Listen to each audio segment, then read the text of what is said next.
All right, good morning, everybody, and welcome to our wake-up call. My name's Jennifer Watkins. I am in Oklahoma, and I'm excited to be on here today with you guys. And the book we have been going through is 100 Ways to Motivate Yourself, Change Your Life Forever by Steve Chandler.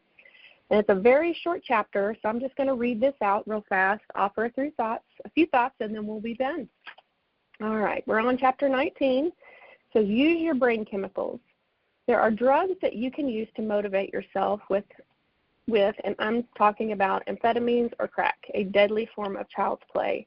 Instead, you can get into those energizing chemicals in your system that get activated when you laugh or sing or dance or run or hug someone. When you're having fun, your body chemistry changes and you get new biochemical surges of motivation and energy. And there isn't anything you do that can't be transformed into something interesting and uplifting.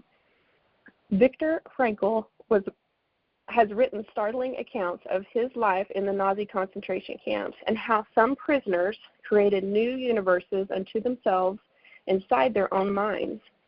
It might sound absurd, but truly imaginative people can access their inner chemical creativity in the loneliness of a prison cell. Don't keep trying to go outside yourself searching for something that's fun. It's not out there anywhere. It's inside you. The opportunity for fun is in your own energy system, your synergy of heart and mind. That is where you'll find it. Pro Football Hall of Famer Fran Tarkenton recommends looking at any task you do as fun. If it's not fun, he says, you're not doing it right.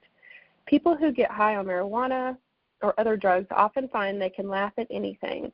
The problem with them is that they think the kind of fun is inherent in the marijuana, and it's not.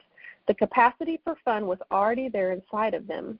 The marijuana just artificially opened them up to it. But the physical and psychological price paid for such a drugged opening is not worth the high. I wish I didn't know this firsthand, but I do, he says. The price drug users pay is this. Their self-esteem suffers because they didn't create the fun they had. They thought the drugs did it for them.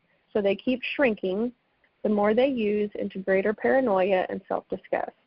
Soon they're using a drug just to feel normal.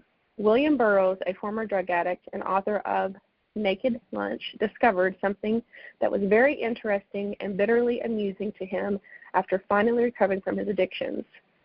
He says, there isn't any feeling you can get on drugs, he said, that you can't get without drugs. Make a commitment to yourself to find the natural highs you need to stay motivated. Start by finding out what it does to your mood and energy to laugh, to sing, to dance, to walk, to run, to hug someone, or to get something done.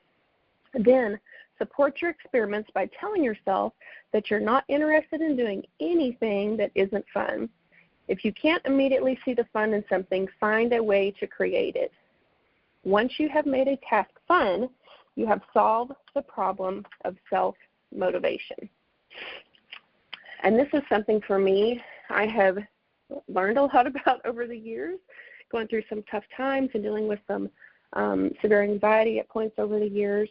And I have shared a little bit of this on several of the calls I've already done when I was doing them with Andi this month. And I'm going to repeat it again because this is something for me when I have those down moments and when my mind's not focused on something, I can shift it very quickly a lot of times with this. And if not, I pull somebody in, a good friend or somebody that can help support me in it. And one thing somebody told me years ago is don't say I have to, whether that's, man, I have to go do this, I have to take my mom to this appointment, I have to get up early and do that call tomorrow morning, whatever it is. Like, use the terminology like I get to. Like every single one of us on this call today, we were blessed to be here. Like we were gifted another day to wake up this morning and to be here and to do something with their life and the day that God gave us, right? So use it as I get to every time you say I have to. And when I started telling myself like that, I was saying I have to a lot. And so one of these things on here is our language that we speak. They call it the triad. I learned it at an event. So it's called the triad. So if you think of a triangle, you can draw out a triangle, and there's three sides to the triangle. And in the middle of that is our state of mind, like what our state is. And then I'm going to tell you the three sides of that.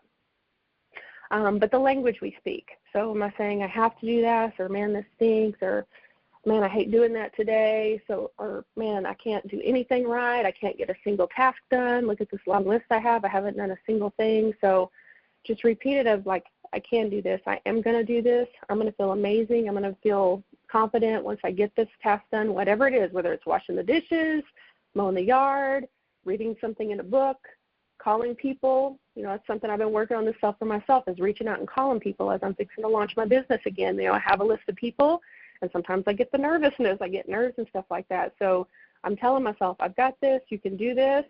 And the next step that falls with that is physiology. Physiology is one of the biggest things we can do, and it mentions in here about dancing, running when we sing. And for me in the mornings, I do not normally like to wake up early. I'm a late night person, but I can get up in the morning and there's certain songs I can put on. I can put on worship music. I'm blaring it. I'm singing super loud. I can dance around, and you're getting your blood flowing. You're getting the oxygen to your brain, and it's going to think better. So all those things, and how we move, what we do, whether it's a quick walk, maybe something at home, walk around your yard, get outside. My mom loves to get out and do gardening and get her body moving that way.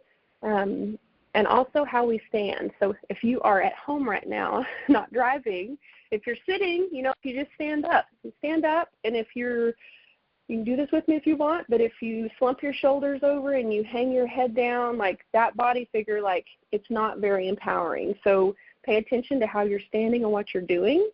So a lot of times, even before my calls, I'm standing up tall, my shoulders are back. They say there's a power move where you can actually put your hands on your hips and you stand tall and your shoulders are back, your head's proud. And so that shifts to being proud versus a down moment.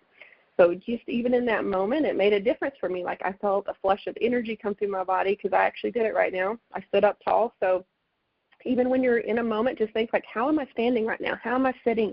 Where are my shoulders? Where's my head? Is it up? Is it down? And within that physiology is making sure you're taking care of yourself. How am I sleeping? Am I sleeping the hours I need to sleep? Do I need to get to bed a little bit earlier? What food am I putting in my body? And am I fueling the body that God gave me, or am I putting a bunch of junk in it? Am I hydrated? Am I drinking my water? Hydration is a big part for our brain to be thinking like it's supposed to be and be clear. So that's another one. And then the last one is focus. So in that triangle, the three sides, one is physiology, we have focus, and we have language. And within those, if we help work on those things, it helps change the state we're in, which falls to the brain chemicals, to be doing things that we need to do in supporting our bodies. But within focus, it's about clearing your mind. When we have our mind jumbled with all the things, and that's in everybody. Our mind thinks of a lot of things. For women versus men, way more things. That's a biological thing, the way God created us. I used to think, man, I'm crazy for that, but once I learned things about that, like women's minds are created that way, to think about a lot of things at once. But there are things that we can do to help clear that, clear the chatter that we have in our mind to be able to focus better. And that can fall to just even clearing your environment, clearing where you work at, getting things done you need to know around your workspace or even at home so those things aren't loud, asking for help. Sometimes that's hard for people to do, whether that's around your house to be able to do your business more, but ask for help. And whether that's exercise, prayer, to sit in prayer, silence, read, and exercise too. Exercise for me, if I exercise, it helps my physiology. It helps my language because I'm in my mind, like I'm proud of myself that I got out and did what I said I was going to do. And then meditation. You can sit quietly. There's apps on your phone now. If you have a smartphone, you can get some that play music, some for motivation, some for sleep. I normally at night, sometimes I'll play ones at night that's softer music, and it talks to you about breathing and breathing in, holding, releasing. So all those things can tie up to be able to help support yourself in doing that. And if you struggle with it yourself, find somebody. I'm putting out some calls this week. We have a 90-day challenge we're starting in our company, and locally to me, I'm calling a few friends to say, hey, I need some help. I haven't been in the best as far as exercising and getting out and about, so I want to find somebody that wants to go on a bike ride or wants to take a walk and do those things with me, because for me, it's sad, but sometimes I don't show up for myself like I should, and that's something I'm changing this year, but I will show up if somebody else is waiting on me, right? And I'm sure a lot of you are that way too. So find an accountability partner. So if that's for the mood or for the dance party, put them on Zoom. We got video chats, do a dance party with them on the other end of the line to change that physiology. And if you need them to speak goodness into you, ask that. Ask, say, I'm struggling today. I need you to help speak some goodness into me and help my mind and help shift those brain chemicals too. So that is all I have today.